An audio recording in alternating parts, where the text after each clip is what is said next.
I was born in England in 1959, my father Aziz Radwan from Egypt, and my mother Mary Magson from England. My father was a Muslim, but he wasn't very religious. However, when he married my mother, he insisted she convert to Islam, and we were raised as Muslims. When we were young, my father hired a Tunisian sheikh to teach us Arabic and to memorize the Quran. I wasn't very religious in my youth, until I approached the age of 20 when I became confused about my identity. I asked myself questions such as, who am I? What is the meaning of life? What is my purpose? Then a series of events caused me to review the religion of my birth. The first was the Islamic Revolution in Iran. I remember watching the battles in the streets of Tehran on television and the courage of the people in front of the heavily armed guard of the Shah. I was also aware that Islam played an important role in motivating them. I was faced by another example of the power of faith when my close friend came back from a trip to proclaim that he had found Jesus and become a Christian after having been an atheist. My friend tried to convert me, but when he explained its doctrines such as the Trinity, original sin, and atonement, I knew they were concepts I couldn't believe in.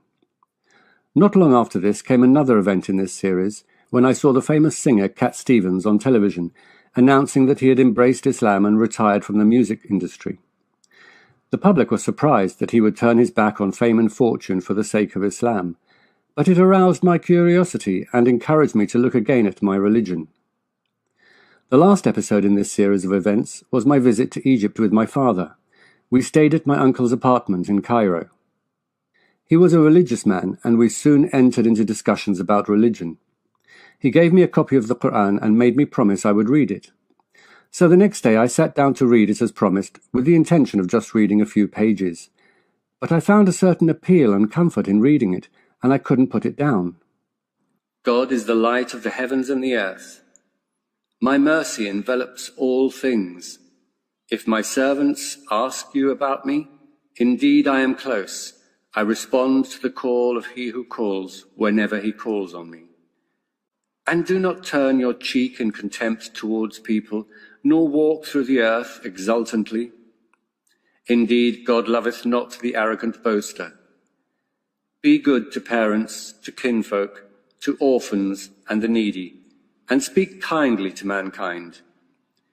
We have made you into nations and tribes, so that you get to know one another. The most noble of you in the sight of God is best in conduct. The servants of the merciful walk upon the earth with humility, and when the foolish berate them, they respond with peaceful words. The words affected me emotionally, and I felt a strange force in my heart, and tears rolled down my cheeks. I felt certain it was God speaking to me through these pages, and that I had discovered the meaning of life I had been searching for. I returned to England full of zeal and determination to immerse myself in my faith. When I returned to England, I studied Arabic and Islamic history at the University of London. My specialist subjects were tafsir of the Quran and pre-Islamic poetry. I was keen to learn all I could about Islam, and the university library became my second home. I would study late into the night until the librarians had to ask me to leave at closing time. During the second year at university, I became president of the Islamic Society, and I set up a bookstall for Islamic materials. And I obtained permission from the university authorities to use a room for daily and Friday prayers. I was also keen to call people to Islam outside the university, and I attended Islamic circles in mosques and houses, and became the leader of one of these circles called the Dawah Society. One day, one of my friends invited me to attend a gathering called Jamaat al-Tabligh, a movement aimed at bringing Muslims back to the right path. The meeting was held at a mosque in northern England, and we stayed there for 2 weeks, night and day, isolated from the secular world. We spent every day listening to lectures and only went outside to call local residents to come and listen to the talks. This experience had a profound effect on me, and when it was time to return home, I found my whole focus concentrated on the hereafter, the worship of God, obeying his commands and avoiding his prohibitions. Not only did I perform all the obligatory acts, but also every sunnah and every act of extra worship also. The awakening of my faith coincided with a widespread awakening amongst Muslims in England in the late 1970s and early 1980s. Amongst the causes of this awakening were a number of emotive factors in the Muslim world at the time, such as the Islamic Revolution in Iran, the Soviet invasion of Afghanistan, the Israeli invasion of Lebanon, and the Sabra and Shatila massacre.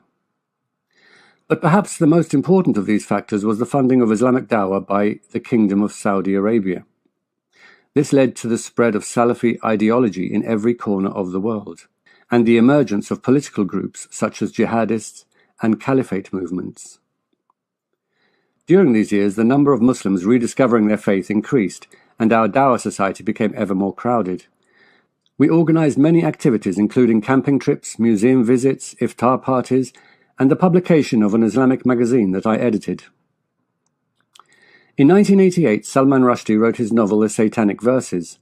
I hadn't heard about it until one of our members attended the Dawah Society with some quotes. After reading them, we decided to write letters to the publisher demanding the book be withdrawn due to it insulting the Prophet.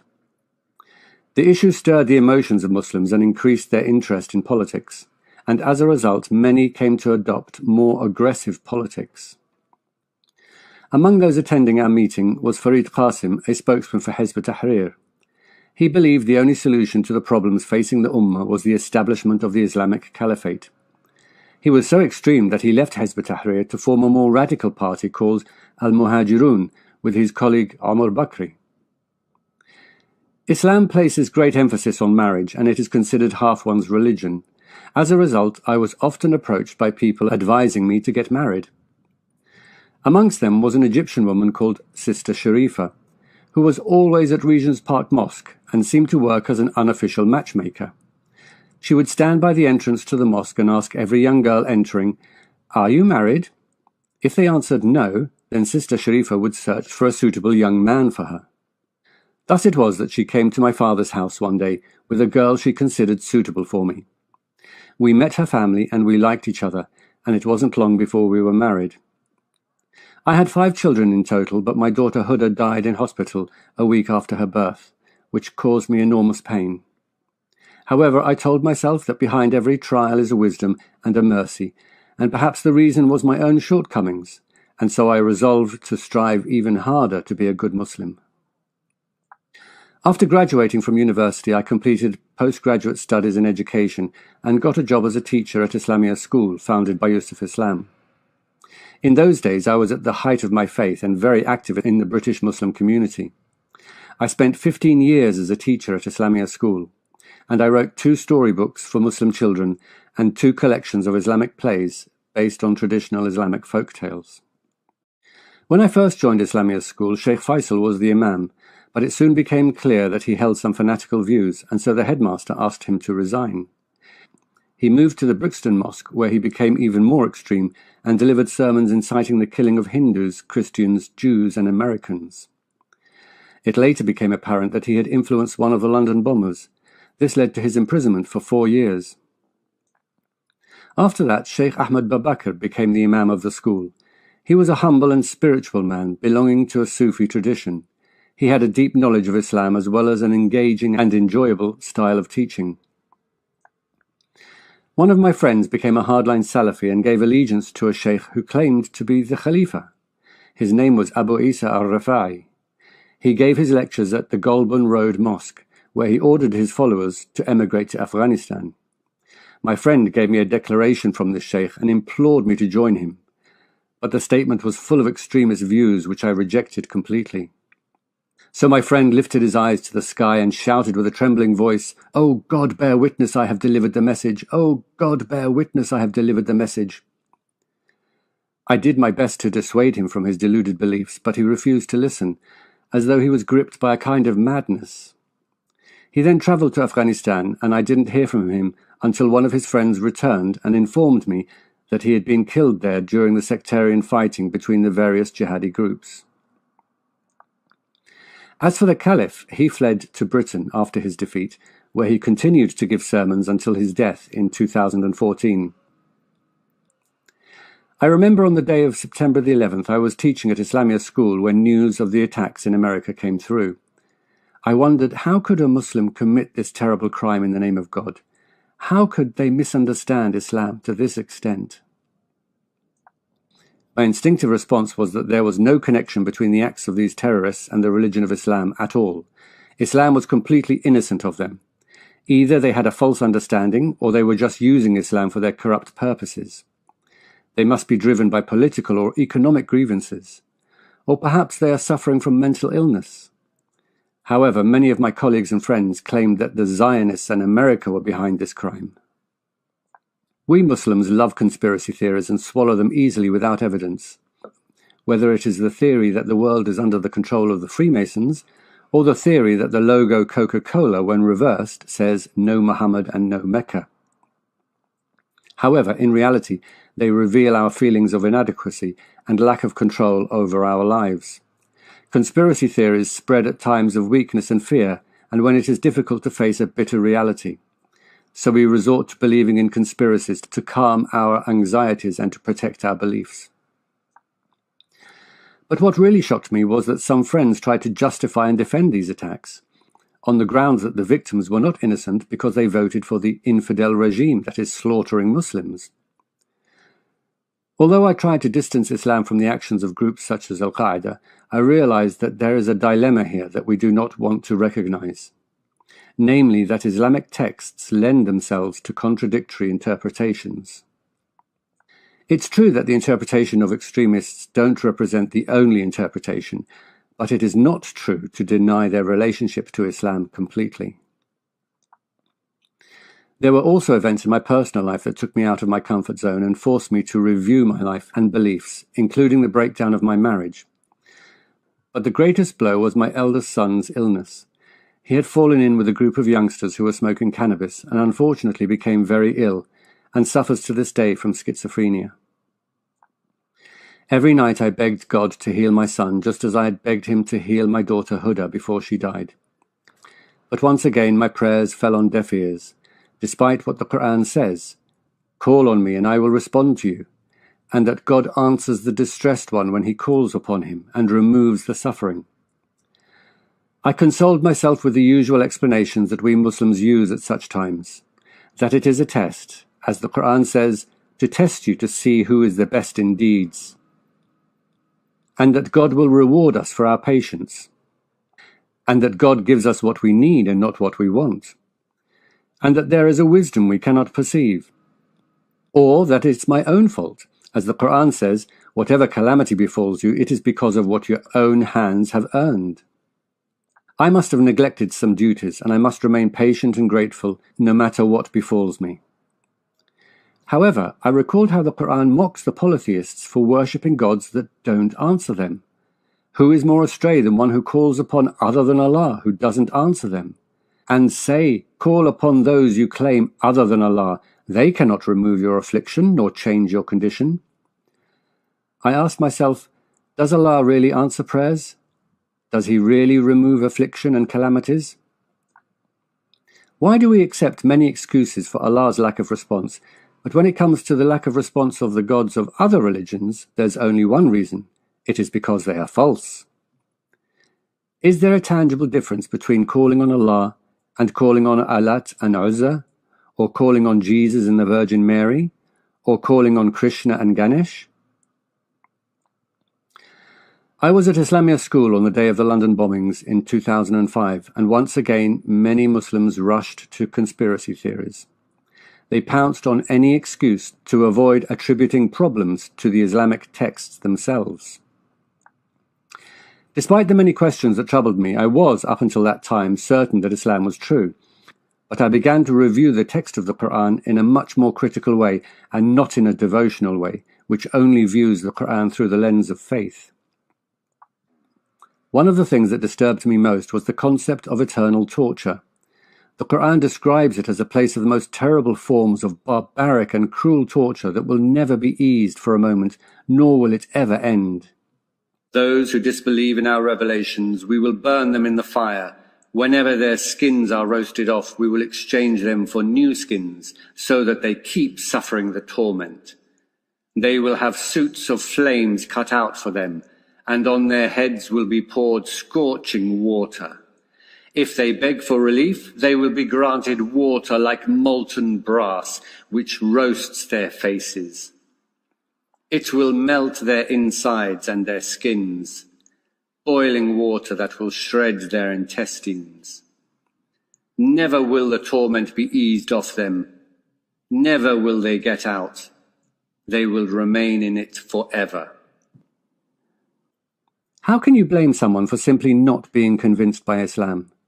Doesn't eternal torture contradict justice and reason, never mind mercy?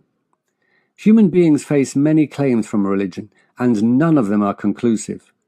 Faith depends on a variety of factors such as family, environment, education, cultural bias, and so on. It has nothing to do with a person's virtue or lack of virtue. How can it be right to torture someone who has committed no crime, nor has complete control over what he believes or doesn't believe? The Quran says that God is the most merciful of those who show mercy, and that his mercy envelops all things. But where is this mercy? I am utterly baffled by the word mercy that is so often repeated in the Quran. Does God give it a meaning that is different from the meaning it has amongst humans? It is said that the mercy of God is for everyone in this life, but only for believers in the next life. Well, if that's the case, then his mercy doesn't embrace everything then. It's absent at the very time it is needed most, and when it carries real significance. Criminologists explain that punishment should not simply be revenge, but must have a purpose such as reform or treatment. But what is the purpose of torturing unbelievers without end? If they have a sickness in their hearts, as the Quran says, then why doesn't God cure them? It is said that those who are sent to hell can never be reformed, as the Quran says, if they were sent back, they would return to that which they were forbidden. But doesn't God have power over all things? And if God is truly the most merciful of those who show mercy, then why not just let them die at the very least? What is the point of keeping them alive so they can simply be tortured without end? I remember Sheikh Zindani said in one of his lectures that the unbeliever deserves eternal punishment because he died with the intention that if he were to live forever, he would disbelieve in God forever. But whatever the intention of a person when he dies, his intention may change if his life were prolonged. The unbeliever may become a believer, and the believer may become an unbeliever. So eternal punishment is not because of his intention at the moment of his death, but because God knows his intention will not change even if he lived forever, and God knew that from the start. So if it is the knowledge of God that is the reason for eternity in hell, and not our limited actions, then what is the meaning of this life? Isn't God above doing things for no reason?